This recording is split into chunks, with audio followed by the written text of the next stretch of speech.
Hey everyone, SkinnyGPanda here, and today is Whatchamacallit Wednesday. So today what I have here for you is the Matador. So the Matador I've been using, I actually stole this from Dragon Roams, but I've been using this product as more of like the ground cloth for my tent. So I usually just lay it down on the ground, I put my tent over top of it, and then I'm good to go. Kind of like the footprint. So this is what I've been currently using for my footprint. So this type of product, there's a couple good things that I like about it, and there's a couple things that I don't like about it. So this product is small. So it's primarily, I would state, used for if you're someone who just wants to put your stuff quickly on it, maybe put your clothes on it, or your pack while you're setting up camp. That sort of thing, this is great for. This is something that is totally going to give you what you want if you want to use it underneath your hammock, or in my case underneath a tent. This is great. It's very lightweight, it folds up really small, and you're good to go.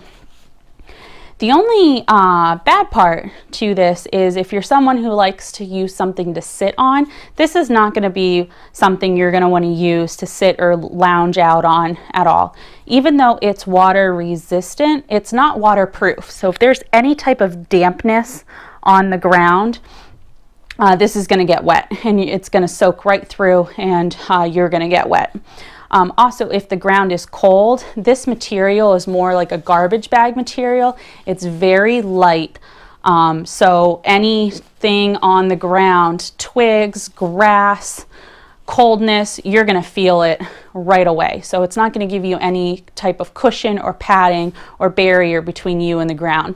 So you're probably better off on a dry day sitting on the ground than sitting on this. I would say primarily you want to use this for putting your stuff on it. So the length on this, I'm just going to estimate it based off of my tent. It's about 4 foot in length and 3 foot in width. So it is pretty big.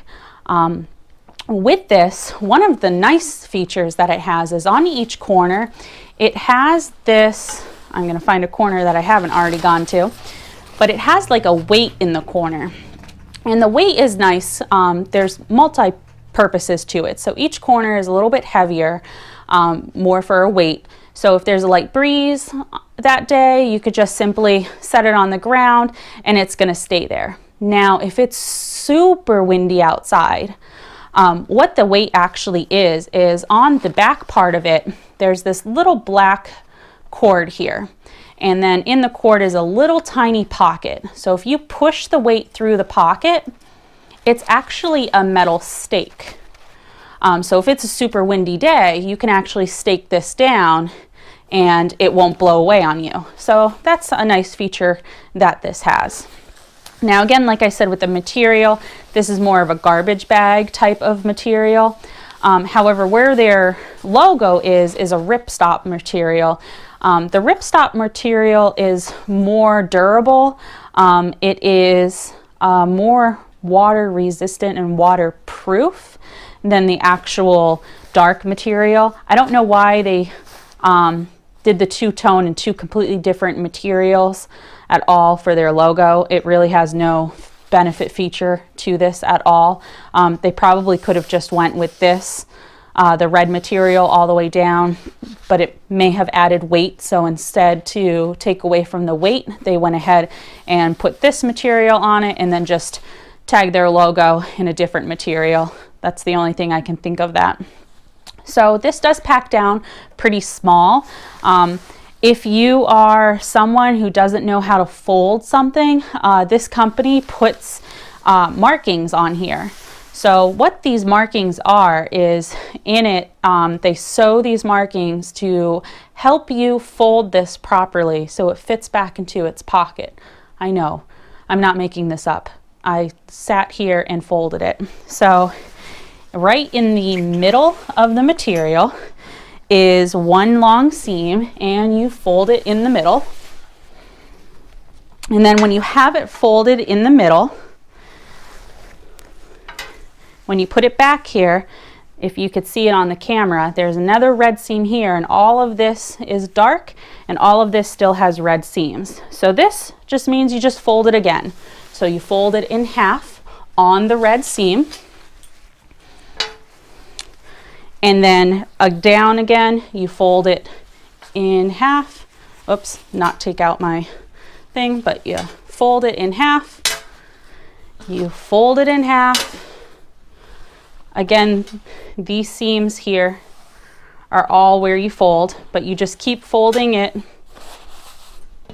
in half.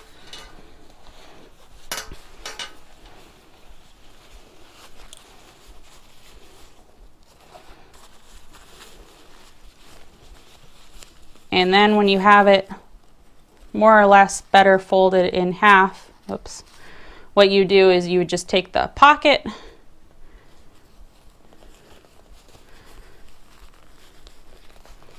and you put it over it. I mean, if I took my time, I could probably fold it up a lot nicer, but like any other product, I'm human hands. I'm not mechanical hands, so I can't really put this back in the pocket completely like it's supposed to be. But if you follow the instructions that are on it, it folds up really small. So in my hand, it fits in the palm of my hand. So it does fold up really nice. So that's something that is neat. These are very low-end cost. I'm gonna put the cost down in the description if you wanna check it out.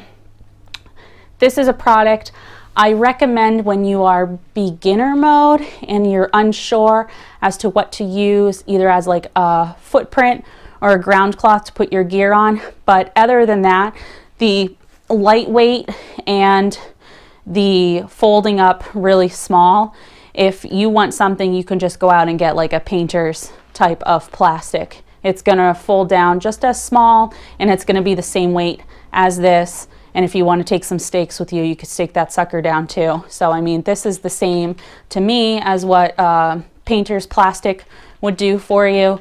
So the choice is really up to you. You can get a specific mat, or you can go and get the painter's plastic. So that's up to you. If you have any questions on this, you could comment down below and I'll be happy to answer them.